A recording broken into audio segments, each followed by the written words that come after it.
Hello, and welcome back to the channel. Today we're going to be reviewing some king and pawn positions and understanding when you're winning, when you're drawing, and there's nothing you can do except hope and pray.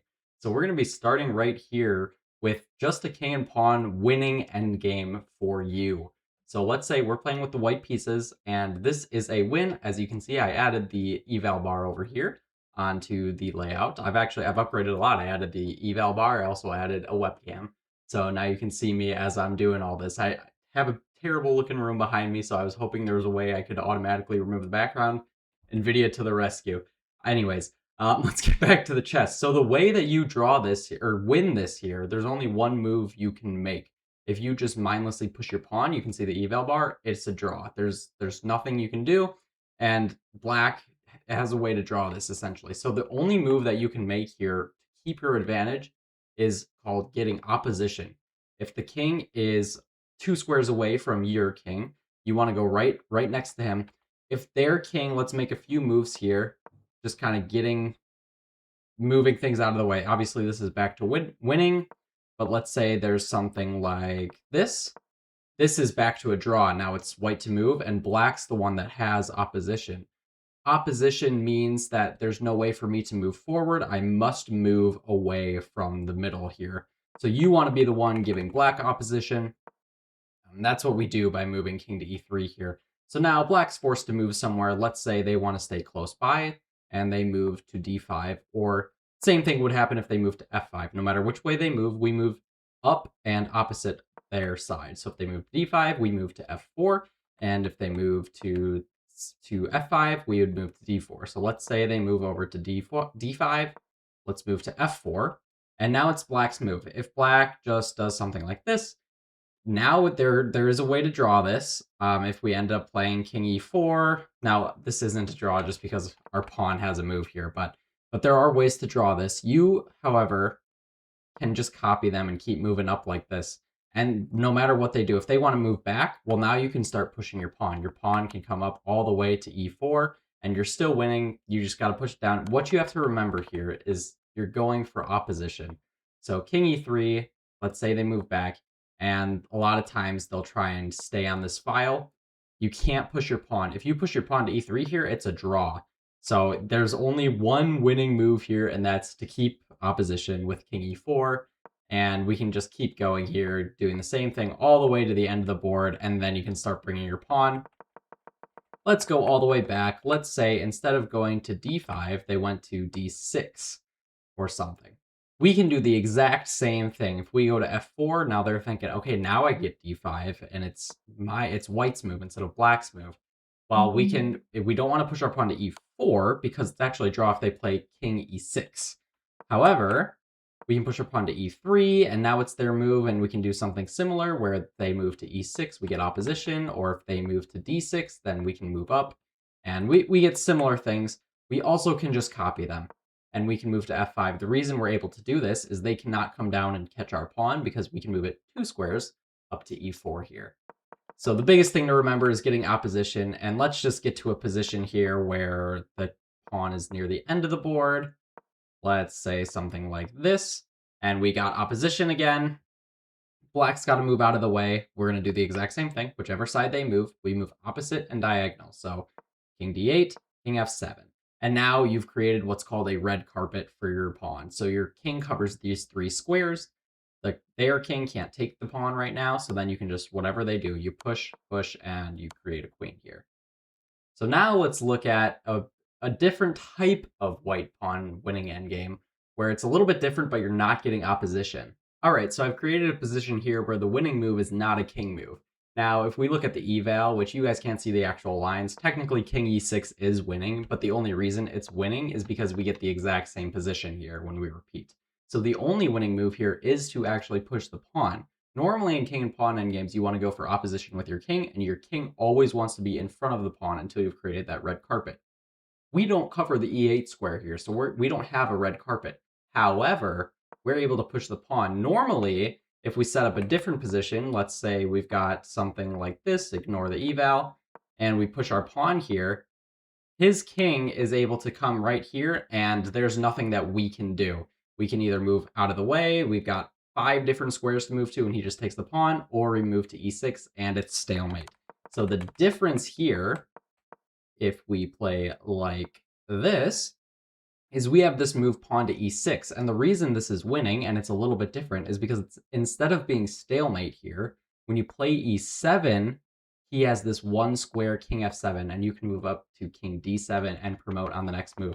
This is something that doesn't always appear. It appears more, and I'll bring up a position in a second here where there's 2 pawns on the end of the board that I've gotten multiple times, and I've been able to draw it with black because people don't know how to win with it. But I will show that in a second here. All right, so I've created this position that I've gotten many times where you're up 2 pawns, and there are these 2 pawns on G and H or on B and A. It's a lot easier if they're middle pawns and they're not on the end of the board. But when they are on the edge of the board, this is something I do want to show, because if you just keep moving your king up and you're trying to keep these pawns alive, you can really easily fall into the trap of playing either king H6 or king F6, and it's just a draw. Now here, or both of those ways, it would be stalemate, which is quite unfortunate here, and there's nothing that you can do. So what you have to be able to do is you have to be willing to sacrifice a pawn and to get that same idea of it's not quite stalemate. So which pawn do you sacrifice? Well, when you're on the end of the board here, if you just are left with a king and a pawn that is on the edge of the board, there is no way to win that, and we will look, when we're looking with the black side, on how to draw. That is something we'll look at, is how to draw those positions when it's just the king and an edge pawn. It's super easy to draw, though. Anybody honestly rated 400 and above should be able to do that. That's what we're going to learn in this video. So you have to end up sacking this pawn. Well, how do you do that? Firstly, you have to note that he can never take your pawn on the 6th rank, because you always just promote. And that's something that's good to note. If the king ever goes past a pawn, it goes backwards behind a pawn, it can just push. Even if our pawns were back here, like here and here, and he takes this one, this pawn can run and he can't catch it. So knowing that the king can't take our pawn, it has to go back and forth like this, and it can't move over to the F file, because then, again, we push. We can just come over here and keep moving. Again, cannot play king to f6. That's a stalemate. So we have to move over to g5. Let's say he goes to g7. Now we can promote. And you have to do a little bit of calculation to make sure you're okay here. But we can promote. He is forced to take it. He doesn't have any other moves. And now what do you play? Honestly, f6 and h6 both win. I like to go king f6 because it leads to a faster checkmate. But if you go king h6, it's the exact same thing, but their king just ends up out in the open. This way, it's actually a forced mate on this edge of the board, and I'll show it right here. You play king f6, he's only got one move, coming back to g8, and now you have that exact same idea that I was talking about before, where you can push to g7, and instead of being stalemate, he has this square on h7 that he can go to. Now, you don't want a queen right away, because obviously he'll just take it. You have one move that you have to play, and it is king f7. And then you're creating this red carpet for your king to walk to g8 and promote. Now he can play king h6. That's his only move. You promote, and this is where the fast checkmate, easy checkmate, comes in. He moves the king f5. Again, it's forced. You can bring your queen right down here to g3. And now look at the squares that he has again. He can not move here, here, here, because it's blocked by the queen. He can't move here because it's blocked by the king. So he has one move, and then you have 2 checkmates here. So there's this easy one, and then see if you can find the other one. It is this one, and that's just a nice. I like doing this little checkmate, the queen h4 one, because it's using the fact that this square is also cut off by your king right here, so he can't go here, and then this square is cut off by your queen as well, which is kind of nice. So that's how you win those positions. Now let's look from the black side at how to draw king and pawn endgames. All right, so we're going to look at how to draw a king and pawn endgame where their pawn is on the end of the board first, the edge of the board. So the one thing you have to be careful of is you cannot let their king get in front of you, something like, say, here. Honestly, this something like this, where they're blocking you off and cutting you off from coming over this way. That is the only thing that you can't do. It's super easy, though, to draw this. All you have to do is sit in the corner.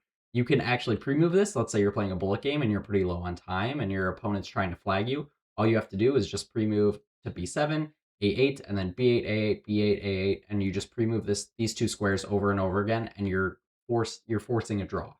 Let's just look through this real quick. If he just pushes the pawn down and you just pre-move b8, a8, And let's say I can't pre-move in here, unfortunately, in the analysis. That would make this a lot easier. But you just keep going, and let's say he pushes this pawn, thinking, okay, there's a check.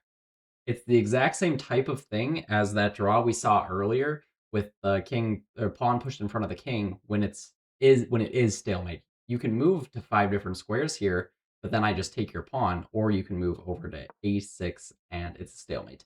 So there's nothing he can do here if he brings the king first. It's still like he's got opposition, but there's no what it would even be before a. There's no sub a6 or sub a7 that he can move to give a red carpet for a6, a7, a8. So you just force a draw here. Super easy. You just come and move back and forth between these two squares. And again, you can pre-move that. It'll take a tenth of a second down per move or something, I believe. So it doesn't matter if you're low on time or not. You'll be fine here. Just keep pre-moving that for all eternity. And if he starts pre-moving his king all around the board, well then just pre-move, walk down the board, and take his pawn. So that's the easy way to draw the edge pawn, king pawn endgames. It's a little more difficult to draw the center pawns. Let's get into it. Okay, so drawing with a king and pawn endgame in the middle of the board kind of takes a little bit of incompetence on white's part. And I say that because they have to get to a position like this. Now, it doesn't have to be incompetence. Maybe you had a pawn over here that was promoting and you were able to push it so that their king gets out of the way. But basically, their king almost has to be behind the pawn, at least to start.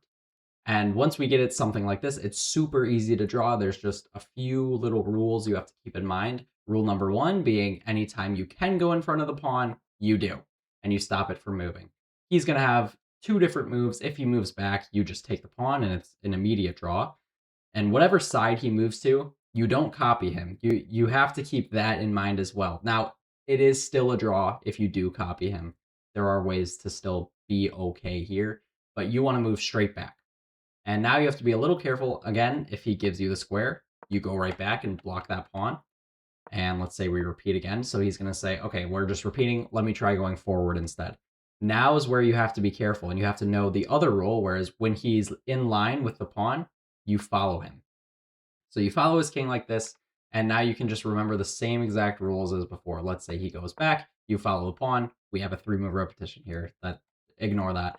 Let's say he goes back, or he moves to the side here. Again, you could go to the side. Just go straight back. It's so much easier.